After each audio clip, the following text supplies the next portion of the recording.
I had 10 seconds to choose between saving 43 people and becoming powerful enough to save thousands. Everyone watching thought I chose myself. They were wrong. But by the time they understood why I had abandoned them, half the city was already screaming my name like a curse. My name is Darren Vale, and before that night, I was the weakest member of the Ashfall Company. In the eternal Nexus, weakness is not an inconvenience. It is a countdown. The Nexus is a world of living gates, buried systems, and ancient forces wearing the masks of gods. Players enter searching for power, wealth, or a second life. Most find graves with prettier scenery. I had survived for 3 years by being useful. I mapped unstable zones. I identified false treasure rooms. I remembered which monsters copied voices and which ones copied memories. I could look at a hallway and tell you whether it wanted to kill you now or wait until you felt safe. What I could not do was fight. My class was called Hollow Cartographer. It sounded impressive until you read the description. No combat skills. No defensive abilities. No stat growth beyond perception and memory. I could draw perfect maps of places that changed every hour. That made me valuable. It did not make me respected. Captain Sierra Thorne respected me, or at least I believed she did. She had recruited me after finding me trapped inside a dungeon that had erased its own entrance. She cut through 3 echo hounds, pulled me out by my collar, and told me I was either the bravest coward she had ever met or the dumbest scholar alive. For 2 years, I followed her through zones that swallowed entire guilds. Sierra was everything I was not. Strong. Decisive. Loved. When she entered a room, people stopped panicking. When I entered one, they asked where the exits were. The rest of Ashfall tolerated me because Sierra insisted I mattered. Torin, our shield bearer, called me Inkrat. Myra, our healer, apologized whenever she had to spend mana on me. Jax, our striker, once joked that my greatest skill was hiding behind people with real classes. I laughed with them. That is what weak people do when the strong decide humiliation is affection. Then we found the first door. It was buried beneath the dead city of Vair, behind 7 layers of architecture that did not exist on any known map. The door was 20 feet tall and made of a black material that reflected places instead of faces. When I stood before it, I saw a field beneath a violet sky. Sierra saw her childhood home. Torin saw a throne room.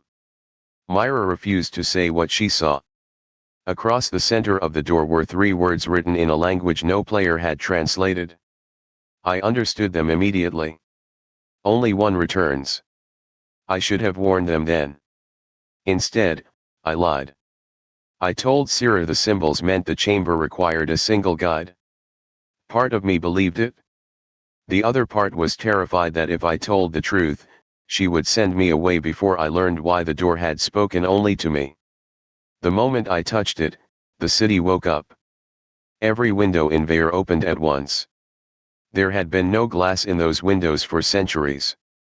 Now pale faces stared from every frame. The streets behind us folded upward like the pages of a closing book. Our escape route vanished. Then the bells began. Not above us. Below. Something deep under the city rang 7 times, and each note removed a piece of the world. The first bell erased the sky. The second erased the sound of our footsteps. The third erased every name from our party interface. By the fourth, people began forgetting why we were there. We had 43 survivors with us, including our company, hired porters, and members of 2 smaller guilds that had joined the expedition.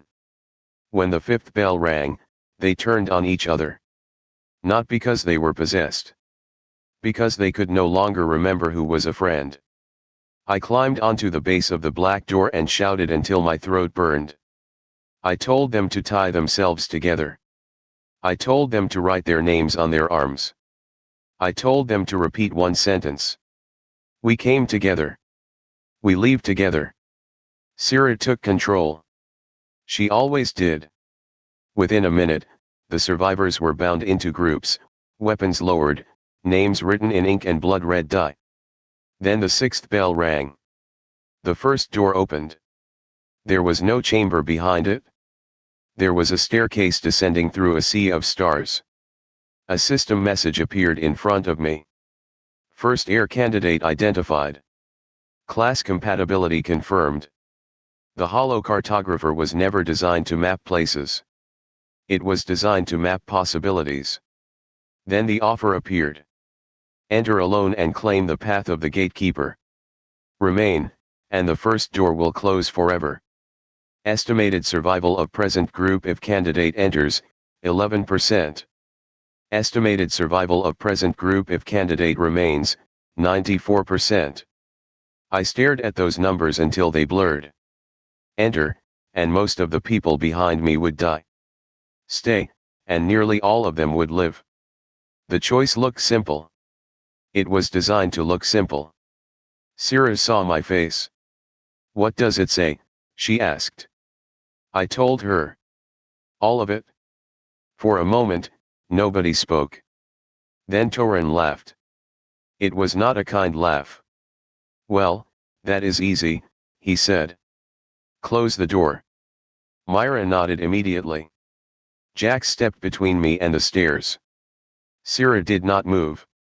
What is the gatekeeper? She asked. I don't know. What happens if you refuse? The door closes forever. Torin slammed the bottom of his shield against the stone. Then let it close.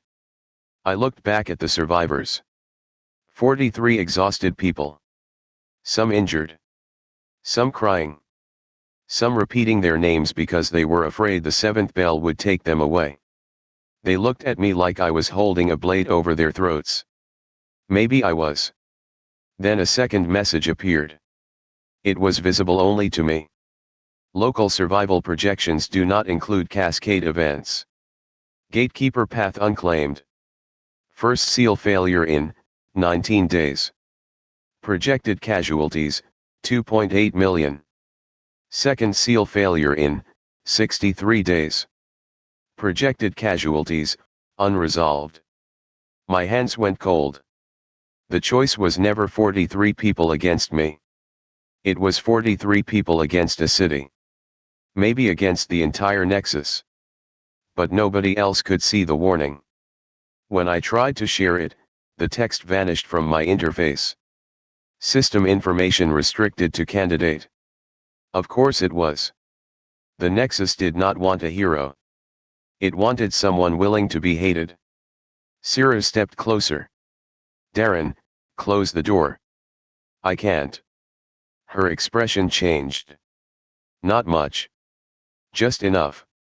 The warmth disappeared. Torin swore. Myra stared at me as if she had discovered a monster wearing a familiar face. Jax drew his blade. You are not seriously considering this, he said. If I stay, millions could die. Could. Torin snapped. You have 43 people standing in front of you who will die. 4 or 5 might survive if I enter. That is supposed to make it better. No. I looked at Syrah. I need you to trust me. Her jaw tightened. I trusted you when you said the door needed one guide. The words hit harder than any weapon. She knew. She had realized I lied at the entrance. I was afraid you would stop me. I would have. And then we never would have seen the warning. What warning? The one I cannot prove. Torin raised his shield. This is madness. He sees a rare class and suddenly invents a disaster only he can prevent. People behind him began shouting. Coward. Traitor. Thief. Some begged me. A young porter named Elio grabbed my sleeve. He could not have been older than 16. If you want us to keep making more stories like this, don't forget to like this video and subscribe to Azure Inkblade. Now, back to the chapter. My sister is outside, he said. She thinks I'm coming home. I could not look away from him. This is the question I still ask myself. What would you have done? Would you sacrifice the people standing in front of you for strangers who might die later? Would you trust a warning nobody else could see? Would you take power if everyone you cared about believed you were only saving yourself? The seventh bell began to ring. Slowly. The sound rose through the stones beneath our feet. The system displayed a final countdown. 10. Syrah drew her sword. 9, she said. Step away from the door. I'm sorry. Do not do this. 8. Jax lunged. I had no combat skills. I did have a perfect memory. I remembered the crack in the floor beneath his leading foot. I shifted left. His boot struck the weak stone. The tile collapsed. He fell to one knee. 7. Toran charged. I threw my mapping stylus into the bell-shaped cavity on the wall. It jammed a hidden mechanism I had noticed when we entered. A section of the ceiling dropped between us. 6. Myra screamed my name. Not in anger. In fear. Syrah came through the falling dust. Her sword cut across my side. Pain flashed white. She had aimed to disable me. She had forgotten that I knew exactly how she fought. I let myself fall with the strike, rolled beneath her second swing, and reached the threshold. 5. Elio was still holding my sleeve. He had crossed farther than anyone realized. The staircase reacted. Black symbols crawled up his arm. Unauthorized second entry detected. Door collapse accelerated. I tore his hand away from me and shoved him backward. He looked betrayed. He should have. 4. Syrah caught him. Our eyes met. Bring them home, I said. She understood then. Not the warning. Not the scale. Only that I had already accepted what this choice would cost me. 3. Darren, she whispered. I stepped onto the staircase. 2. The survivors screamed. 1. The first door closed. The final thing I saw was Syrah's face. Not angry. Heartbroken. Then I was falling through stars. The staircase vanished beneath me. Something caught my body before I reached the darkness. Threads. Thousands of silver threads spread through the void, each one connected to a different possibility. In one, Syrah escaped with 6 survivors. In another, nobody left there. In another, Toran killed me before I crossed the threshold. I saw every outcome branching endlessly. Then I saw the truth. The survival percentages had been manipulated. Not false. Incomplete. The first door had calculated only what would happen if everyone continued following the obvious escape route. But I had spent 3 years mapping places that changed. And the hollow cartographer did not map places. It mapped possibilities. The power entered me like cold fire. New paths appeared across my vision. Hidden choices. Unmade roads. Doors inside decisions. Class evolution complete. Hollow cartographer has become Nexus gatekeeper. First authority acquired, path revision. I reached backward through the sealed door. Not with my hand. With my map. I found the outcome where Syrah led the survivors toward the western street and only 6 escaped. Then I drew a new line. I connected the western street to a drainage tunnel beneath the city. The tunnel had collapsed 80 years earlier. I revised that. The route had never collapsed. Reality resisted. The effort felt like dragging a mountain through the eye of a needle. My new class burned through every point of health I had left. But the path held. In the city above, a wall cracked open in front of Syrah. Beyond it waited a passage that had not existed a moment earlier. She did not hesitate. She drove the survivors inside. The pale faces poured from the windows. The streets folded behind them. The dead city tried to correct the change. I drew another line. A bridge where there had been a pit. A doorway where there had been stone. An exit where the Nexus insisted there could be none. One by one, the survivors crossed the city. 43 entered the tunnel. 43 emerged beyond Vare's outer wall. The survival estimate had said 11%. I gave them 100. Then the first door claimed its price. My name vanished from every party list. My messages failed. My player record changed to deceased. To the outside world, Darren Vale had taken the power, abandoned his company, and died alone. For 19 days, that was the story everyone believed. Sira returned to the capital and told the guild council I had saved them. Torin told anyone who would listen that I had nearly killed them. Jax called me a selfish coward who got lucky. Myra said nothing. Lio left a candle outside Ashfall Hall every night. Then the first seal failed. A black fracture opened above the city of Orizon. Creatures made of unfinished memories began falling from the sky. The guilds attacked them. Their weapons passed through. The city barriers failed in 6 minutes. 2 million people looked up and saw the end coming. That was when I opened my first gate. A silver door appeared above Orizon. I stepped through wearing a coat woven from living maps. The city saw a dead man walking in the sky. I raised one hand and mapped a possibility where the fracture had an entrance. Then I made it real. The creatures turned toward me. Behind them, something vast moved inside the broken seal. It had too many voices and only one thought. Open. I entered the fracture alone. Not because I wanted glory. Because gatekeepers do not close disasters from the safe side of the door. Inside, I found the mechanism that had been weakening the seals. It was not ancient damage. Someone was opening them deliberately. Someone human. I redirected the fracture into an empty dead zone and sealed it behind me. Orizon survived. The casualty count was 81. Not 2.8 million. 81. When I returned, Sira was waiting beneath the silver door. The entire city watched us. She walked toward me slowly. Torin stood behind her. So did Myra, Jax, and Lio. Nobody spoke.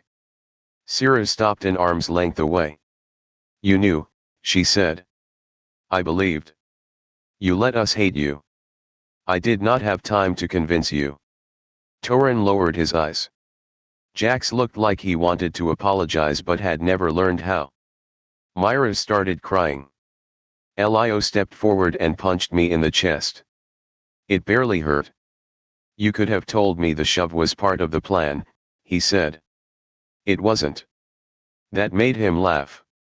Sira did not. Was the power worth it, she asked. I looked at the surviving city. At the families pouring into the streets. At the fracture fading from the sky.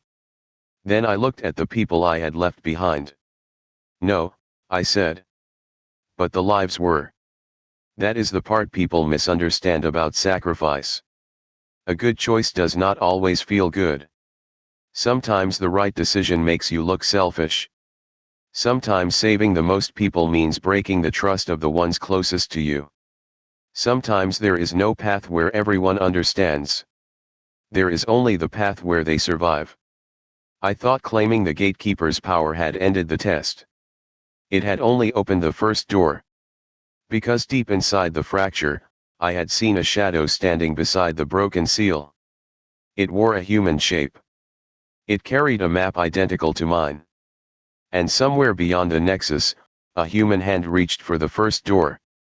Would you have taken the power, knowing everyone behind you might believe you abandoned them? Share your choice in the comments. For more stories from the Eternal Nexus universe, follow Azure Inkblade on YouTube and continue the full novel on Royal Road.